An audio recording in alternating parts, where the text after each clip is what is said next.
জেগে ওঠে। Welcome back শ্রোতা বন্ধুরা। গভীর রাতের আধারে নীরবতার মাঝে আমরা এসেছি এক নতুন ঘটনা নিয়ে, আর আমি আপনাদের সাথে আছি সবার প্রিয় আরজে ইকু। বন্ধুরা, আজকে আমাদেরকে যে ঘটনাটি লিখে পাঠিয়েছেন আমাদের এক ভাই, তার নাম রাজু। রাজু ভাই আমাদের নিয়মিত একজন শ্রোতা। রাজু ভাই লিখছেন, আমাদের গ্রামটা চারপাশ ক্ষেত আর পুকুর দিয়ে ঘেরা, আর আমার প্রেমিকা, যার নামটা না হয় নাই বললাম, আমাদের দুজনের লুকানো ভালোবাসা ছিল। আর আমাদের এই ভালোবাসার বহিঃপ্রকাশের জন্য প্রতিদিন মাগরিবের পর একটা কাঁচা রাস্তা ধরে আমাদের অনেকটা যেতে হতো।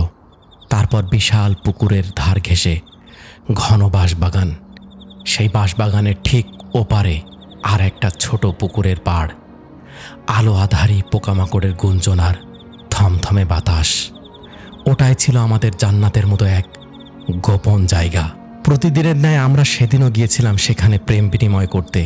সেদিন আকাশে ছিল ফ্যাকাশে চাঁদ, বাঁশবাগানের পাতাগুলো সে আলোয় রূপালি হয়ে কাঁপছিল। সে আমার বুকে মাথা রেখেছিল, আর আমিও তাকে নিবিড়ভাবে জড়িয়ে ধরেছিলাম। সেই নির্জনতায়, সেই গাঢ় অন্ধকারে আমরা একে অপরকে জড়িয়ে ধরলাম। একটা দীর্ঘ গভীর আলিঙ্গন। চারপাশের জগৎ যেন থেমে গিয়েছিল। বাঁশপাতার খসখসে শব্দটাও মনে হচ্ছিল অনেক দূর থেকে আসছে।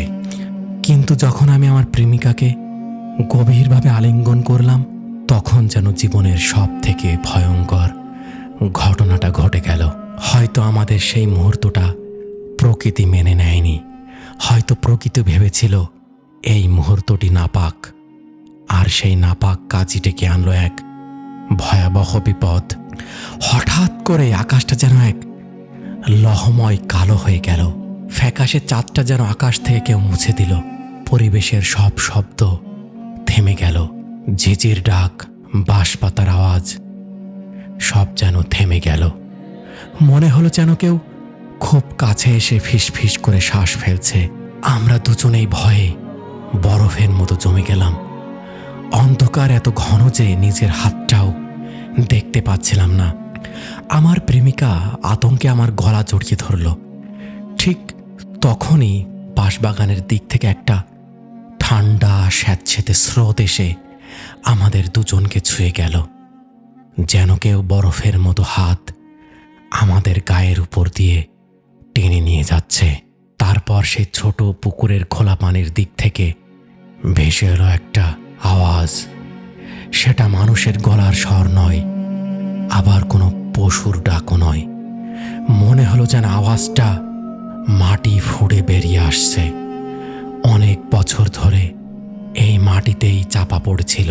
আমি ঘুরে তাকালাম, আর ঘুরে তাকাতেই বাঁশ আর পুকুর পাড়ের সংযোগস্থলে একটা অস্পষ্ট অবয়ব দেখতে পেলাম। সেটা যেন হালকা ধোঁয়ার মতো, কিন্তু সেটার দুটো চোখ মনে হলো যেন জাহান্নামের আগুনের দুটো স্ফুলিঙ্গ। সেই ঘন অন্ধকারে স্থির হয়ে আছে। চোখ দুটো আমাদের দিকে তাকিয়ে যেন আমাদের সেই গোপন পাপের সাক্ষী হয়ে গেছে। সেই মুহূর্তে আমার শরীরের রক্ত জমে বরফ হয়ে গেল। আমরা আর এক মুহূর্ত দাঁড়াইনি, এক লাফে পুকুর পাড় থেকে উঠে পড়লাম। পাগলের মতো জ্ঞানশূন্য হয়ে দৌড়তে লাগলাম সেই কাঁচা রাস্তা ধরে। পিছনে ফিরে দেখার সাহস পাইনি। দৌড়তে দৌড়তে আমার কানে আসছিল একটা চাপা খসখসে শব্দ, যেন কেউ শুকনো পাতার উপর দিয়ে আমাদের পিছু পিছু হাঁটছে, আর শব্দ হচ্ছে খসখস। সেদিনের পর থেকে আমাদের জীবনে আর কোনো শান্তি রইল না। আমার প্রেমিকার সাথে যোগাযোগ প্রায় বন্ধ হয়ে গেল, আর আমার নিজের জীবনটা যেন এক নরকে পরিণত হলো। দিনেও ভয় লাগে, রাতেও ভয় লাগে। রাতে বিছানায় শুয়ে থাকি, কিন্তু ঘুম আসে না। চোখ বন্ধ করলেই মনে হয় সে আগুনের স্ফুলিঙ্গের মতো চোখ দুটো আমাকে দেখছে। সবচেয়ে ভয়ঙ্কর হলো রাতের নিস্তব্ধতায়, যখন আমার বাড়ির চারপাশে কেউ থাকে না, তখন স্পষ্ট শুনতে পাই ঠিক আমার ঘরের দরজার বাইরে কেউ যেন পা টিপে টিপে হাঁটছে, আর সেই পুকুর পাড়ের বাঁশবাগানের ঝিরিঝিরি খসখস শব্দ। বন্ধুরা, আমার অবস্থা এতটাই খারাপ হলো যে বাড়ির লোক আর চুপ থাকতে পারল না। গ্রামের সবচেয়ে নির্ভরযোগ্য এক আলেম সাহেবের বাড়িতে নিয়ে গেল আমাকে। আলেম সাহেব আমার দিকে না তাকিয়েই একটা কাচের গ্লাসে পানি নিয়ে কি যেন বিড়বিড় করে দোয়া কালাম পড়তে লাগলেন। হঠাৎ সেই পানিটা ঘোলা হয়ে উঠল। আলেম সাহেব আমার চোখে চোখ রেখে কঠিন গলায় জিজ্ঞেস করলেন, রাজু, সেই পুকুর পাড়ের বাঁশবাগানে তুমি কি এমন গোপন নাপাক কাজ করেছিলে যার ফলে কোনো জিন আর প্রেতাত্মা তোমার উপর রাগান্বিত হয়েছে? ঘরের সবাই তখন চুপ। আমার বুক কেঁপে উঠল। সেই গোপন লজ্জার কথা আমি কি করে বলবো ওনাকে? আমি মাথা নিচু করে কাপা গলায় বললাম, হ্যাঁ, আমি আমার প্রেমিকার সাথে সেই পুকুর পাড়ে গিয়েছিলাম। আলেম সাহেব একটা দীর্ঘশ্বাস ফেলে বললেন, তোমাদের গোপন প্রেম সেই আত্মাকে রাগান্বিত করেছে। সে তোমাদের আনন্দ সহ্য করতে পারেনি, তাই সে তোমাদের পিছু নিয়েছে। সেই জায়গায় ছিল কোনো এক অতৃপ্ত আত্মা অথবা দুষ্টু জিন।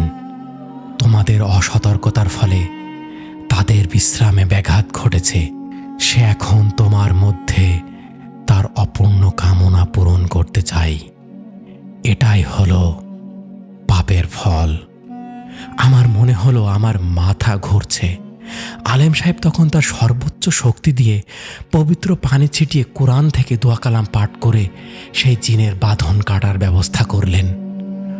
অনেক কঠিন রীতিনীতি, অনেক দান সৎকা দেওয়ার পরে অবশেষে আমি আজ কিছুটা সুস্থ।